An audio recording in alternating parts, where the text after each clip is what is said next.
Hola hermanos, ¿cómo están ustedes? Que tengan un hermoso día, feliz día a todos los papás, a todos los padres. El Señor les bendiga mucho, que hayan pasado un hermoso día o estén pasando un hermoso día en compañía de sus hijos. Bueno, quiero compartir con ustedes una palabra que le puse por título El secreto de Pablo. Cuando vemos un poco la vida de Pablo contada por él mismo, nos impresiona. En 2 Corintios 11:23 en adelante nos habla y nos dice la palabra del Señor. 2 Corintios 11:23 dice, ¿son siervos de Cristo? Como que nos pregunta, ¿son siervos de Cristo? ¡Qué locura! Yo lo soy más que ellos. He trabajado arduamente, he sido encarcelado más veces, he recibido más azotes y azotes severos. He estado en peligro de muerte repetidas veces. 5 veces recibí de los judíos los 39 azotes. 3 veces me golpearon con vara. Una vez me apedrearon. 3 veces naufragué y pasé un día y una noche como náufrago en alta mar. Mi vida ha sido un continuo ir y venir de un sitio a otro, en peligro de ríos, peligro de bandidos, peligro de parte de mis compatriotas, peligro a mano de los gentiles, peligro en la ciudad, peligros en el campo, peligros en el mar, peligros de parte de falsos hermanos. He pasado muchos trabajos y fatigas y muchas veces me he quedado sin dormir. He sufrido hambre y sed y muchas veces me he quedado en ayuna. He sufrido frío y desnudez. Y como si fuera poco, cada día pesa sobre mí la preocupación por las iglesias. Cuando alguien se siente débil, no comparto yo su debilidad. Y cuando a alguien se le hace tropezar, no ardo yo de indignación. Me veo obligado a jactarme. Me jactaré en mi debilidad. El Dios y Padre de nuestro Señor Jesús sea por siempre alabado, sabe que no miento. En Damasco, el gobernador, bajo el rey Aretas,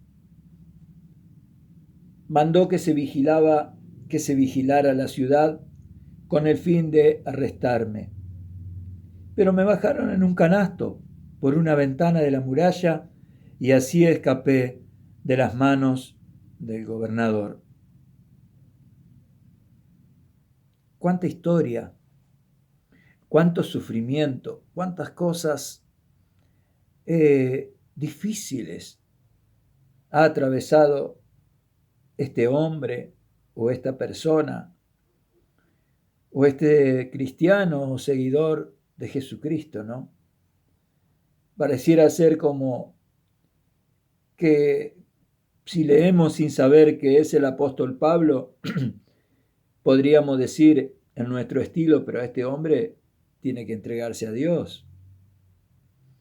Sin embargo, la pregunta es, ¿cómo una persona puede sufrir tanto y salir con una fe intacta y más aún una fe más robustecida, una fe más fortalecida?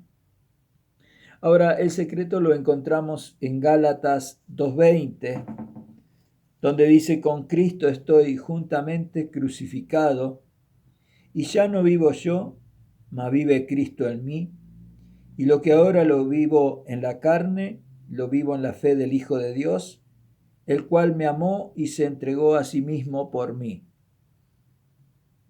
He sido crucificado con Cristo, y ya no vivo yo, sino que Cristo vive en mí. Lo que ahora vivo en el cuerpo, lo vivo por la fe en el Hijo de Dios, quien me amó y dio su vida por mí. Creo que este era lo que lo sostenía a Pablo. Era esta declaración que hace en su palabra. He sido crucificado con Cristo, dice primeramente. Vamos a meditar en alguna de estas cosas. Nos habla de muerte. Crucifixión es muerte. Nos habla de entregarme a esa cruz y poner fin a una carrera o poner fin a la vida misma, ¿no? Poner fin a mi carrera desenfrenada y sin sentido que llevaba, a crucificar mis planes y mis proyectos.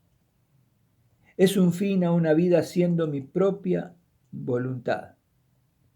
La cruz es símbolo de sufrimiento y muerte. El apóstol Pablo se veía en esa cruz, pero no se veía solo, porque dice que se veía crucificado con Cristo. Esto es para que vayamos tomando nota de lo que sigue, de lo que significa entregarse a Cristo y dejar que Cristo tome dominio, tome control de nuestras vidas. Y dice, ya no vivo yo, ya no vivo yo. Es como una declaración de muerte. Al decir no vivo, no, nos dice la palabra muerte. Si alguien dice ya no vivo o ya no vive, está fulano de tal, no, ya no vive, ¿qué está diciendo? Está muerto, nos habla de muerte. Y la palabra muerte significa separación. O sea, Pablo hablaba de él mismo, de una separación de él mismo. O sea, yo ahora estoy separado, separado de hacer mi propia voluntad, separado del pecado, separado de una vieja identidad, separado de una vida de maldición, separado de una vida sin sentido ni dirección. Podríamos ir desarrollando cada una de estas cosas que estoy diciendo, pero no me quiero alejar del tema. El antes de Pablo lo podemos ver en Hechos 9:26, porque toda persona tuvo un antes y un después. Necesariamente toda persona que llega a Cristo tiene un antes y un después, o tiene que tener, o debería tener un antes y un después. Porque si no, la cruz no significó muerte, si no, Cristo no significó nada en la vida de una persona. Dice Pablo en Hechos 26:9 en adelante, dice, pues bien, yo mismo estaba convencido de que debía hacer todo lo posible por combatir el nombre de Jesús de Nazaret. Una persona convencida de lo que estaba haciendo. Eso es precisamente lo que hice en Jerusalén. Con la autoridad de los jefes de los sacerdotes metí en la cárcel a muchos de los santos y cuando los mataba yo manifestaba mi aprobación. Muchas veces anduve de sinagoga en sinagoga castigándolos para obligando a blasfemar. Mi obsesión contra ellos me llevaba al extremo de perseguirlos, incluso en ciudades del extranjero. Este es el testimonio de Pablo. Dice también en Hechos 9:3, relata su historia. Mas yendo, dice, por el camino aconteció que al llegar cerca de Damasco, repentinamente me rodeó el resplandor de luz del cielo, y cayendo en tierra oyó una voz que le decía, Saulo, Saulo, ¿por qué me persigues? Él dijo, ¿quién eres, Señor? Y le dijo, yo soy Jesús a quien tú persigues. Dura cosas te dar coces contra el aguijón. Él temblando y temeroso dijo, Señor, ¿qué quieres que yo haga? Y le dijo, levántate, entra en la ciudad y se te dirá lo que debes hacer. Ese fue el encuentro. Ahí la palabra de Dios nos está describiendo el antes y el momento de encuentro con el Señor, donde expresa de su propia voluntad: Señor, ¿qué quieres que yo haga? Ahí está rindiéndose, ahí está declarando. Esta declaración sí es válida. Esta declaración es la que uno expresa de su propia voluntad diciéndole: Señor, ¿qué quieres que yo haga? Es una decisión de muchísimo compromiso, porque le estamos entregando la voluntad. Le estamos diciendo: Señor, lo que tú digas, yo tengo que hacer. Y también leíamos ahí, en esa declaración de Pablo, Cristo en mí, como dice, con Cristo estoy juntamente crucificado y ya no vivo yo, mas vive Cristo en mí, mas vive Cristo en mí. Qué tremendo. La tremenda convicción y certeza de que Cristo habita en él, y no solo que habita, sino que le ama, el cual me amó y dio su vida por mí, termina diciendo. Podía vivir una vida de sufrimiento, pero con el amor de Dios. Por eso describe en la carta más adelante a Romanos diciendo: ¿quién nos separará del amor de Cristo? Tribulación o angustia, persecución, hambre o desnudez, peligro, espada. Como está escrito: por causa de ti somos muertos todo el tiempo, somos contados como ovejas de matadero. Antes, en todas estas cosas somos más que vencedores, por medio de aquel que nos amó. Por lo cual estoy seguro, dice Pablo, de que ni la muerte, ni la vida, ni ángeles, ni principado, ni potestad, ni lo presente, ni lo porvenir, ni lo alto, ni lo profundo, ni ninguna otra cosa creada nos podrá separar del amor de Dios, que es en Cristo Jesús, Señor nuestro. Qué clara convicción. Y acá encontramos esa unidad profunda con Cristo. Ese compromiso a que Cristo va a vivir en mí.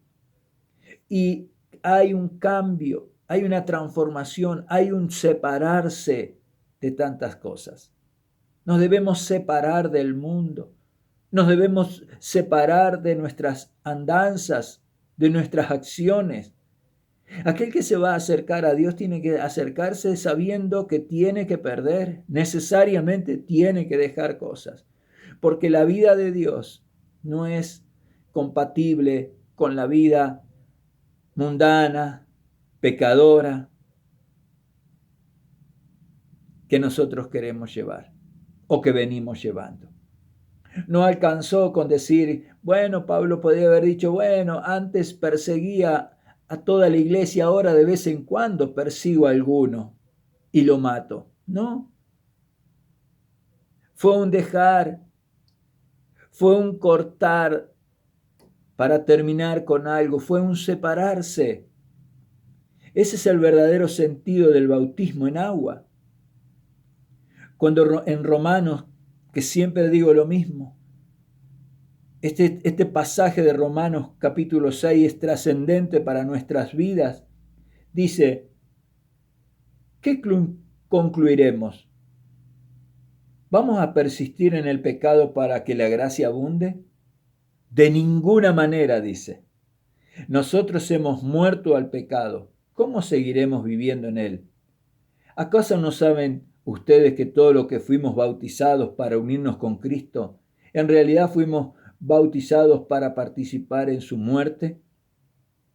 Por tanto, mediante el bautismo fuimos sepultados con él en su muerte, a fin de que, así como Cristo resucitó por el poder del Padre, también nosotros llevemos una vida nueva. En efecto, si hemos estado unidos con él en su muerte, sin duda también la estaremos unidos con él en su resurrección.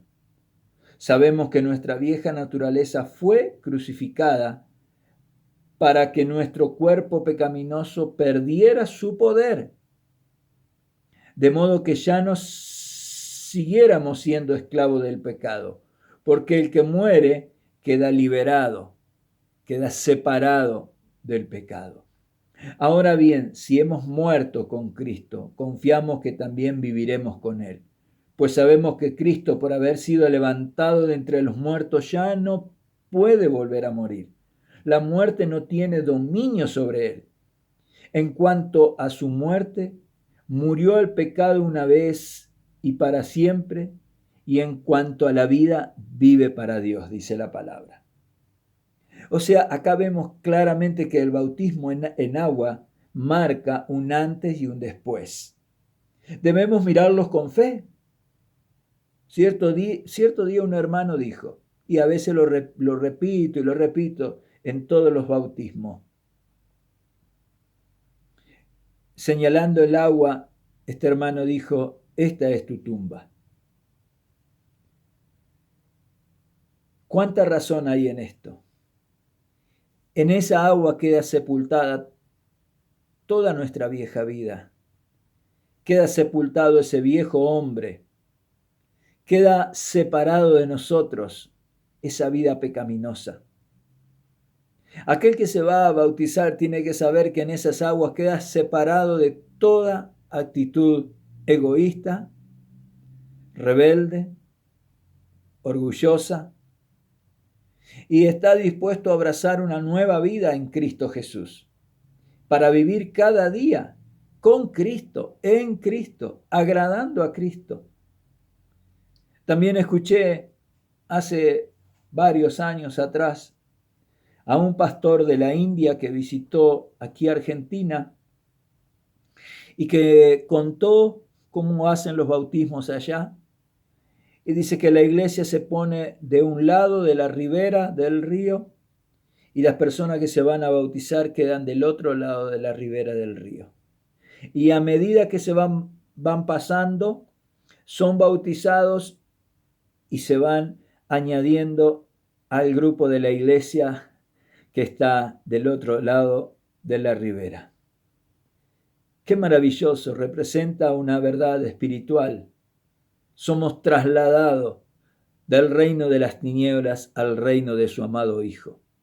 Hay un cambio, hay un cambio de lugar. Hay algo nuevo que comienza a suceder a partir de Cristo. Ya no pertenezco a esa ribera de muerte. Ahora estoy en esta ribera de salvación. Las cosas viejas, el pecado, mi manera de vivir, mi manera de ver la vida. ¿Quién va a tomar las decisiones en mi vida? No soy yo, sino es Cristo a través de su palabra, de su voluntad. Somos trasladados de un reino al otro. Somos trasladados de muerte a vida. Esto es parte de este secreto de Pablo, que se consideraba muerto al pecado y vivo para Dios. Cada uno de nosotros debemos desarrollar este tipo de vida. A veces nos cuesta tanto hacerle entender a alguien que esa situación que está viviendo es pecaminosa o no agrada a Dios, o el testimonio que está desarrollando no es un testimonio que agrada a Dios. Y nos cuesta hacerle percibir esto, entender estas cosas. Y no se da cuenta que la decisión que ha tomado, si la toma conscientemente, es separarse de una vida de pecado, de una vida que no agrada a Dios y abrazar una vida conforme a la voluntad de Dios. No tengo nada que ver. No me busquen entre las listas de los pecadores porque no me van a encontrar, porque ahora estoy crucificado juntamente con Cristo, mas no vivo yo, sino Cristo vive en mí. Y lo que vivo en la carne, lo vivo en la fe del Hijo de Dios. Ese es el desafío que tienes por delante. El seguir, el abrazar a Cristo no es cualquier cosa. No es un hecho que, bueno, en este tiempo, por miedo, por situaciones, porque estoy pasando por momentos difíciles, psicológicamente, sentimentalmente. Tengo muchos temores, miedos. Esta pandemia ha despertado cosas en mí. Y bueno, voy a correr a una iglesia, voy a ir a una iglesia evangélica, me han hablado. No. Estás muy equivocado si es así. Si tú crees que es eso seguir a Dios, estás equivocado. El venir a Cristo significa estar consciente del paso que vas a dar. No se trata de un cambiar de lugar. Se trata de algo interior que tiene que suceder dentro de ti. Verte que has estado viviendo una vida sin sentido, una vida alejada de Dios, una vida donde le has dado la espalda a Dios y no has considerado sus caminos para arrepentirte, mirar a Cristo y seguir en pos de Él. Las cosas viejas pasaron, he aquí todas son hechas nuevas. Mis conceptos, mis ideas, mis planes quedan atrás. No puedo avanzar sin saber que mis planes quedan atrás. Tus planes o los planes de Dios. ¿Cuántas cosas hubiéramos querido estar haciendo, pero la hemos estimado por basura, por la excelencia de conocer a Cristo? Ese es el llamado de Dios para nuestras vidas. Ese es el llamado que Cristo tiene para nosotros. Este es el llamado, este es el secreto que lo mantenía Pablo. Pablo estaba crucificado juntamente con Cristo y no vivía él, y lo que vivía en la carne, los sufrimientos, las persecuciones, las situaciones, lo vivía en la fe del Hijo de Dios. Más no vivo yo, Cristo vive en mí. ¿Cómo no vas a perdonar? No lo puedo perdonar. Si ya no vivís vos, ¿te han hecho daño? No te lo han hecho a vos, se lo han hecho a Cristo que vive en mí. Y si Cristo perdona y perdona y perdona, yo también lo tengo que perdonar. Yo también tengo que cambiar mi actitud. ¿La vida que estoy llevando agrada a Dios o agrada a los hombres o me agrada a mí, me siento cómodo? Es un desafío muy fuerte. Es el desafío de seguir al Señor, cueste lo que cueste. Es entender lo que es ser una persona entregada al Señor. No se trata de un cambio de religión. Está muy lejos de ser un cambio de religión. Se trata de una decisión. ¿A quién vas a obedecer? ¿Quién va a gobernar tu vida? ¿Qué cosas tenés que dejar del otro lado y qué cosas tenés que abrazar? El Señor bendiga mucho tu vida. El Señor te colme con su presencia, te ayude a tomar decisiones. Mire con seriedad el llamado de Dios a tu vida. Mira con seriedad cómo anda.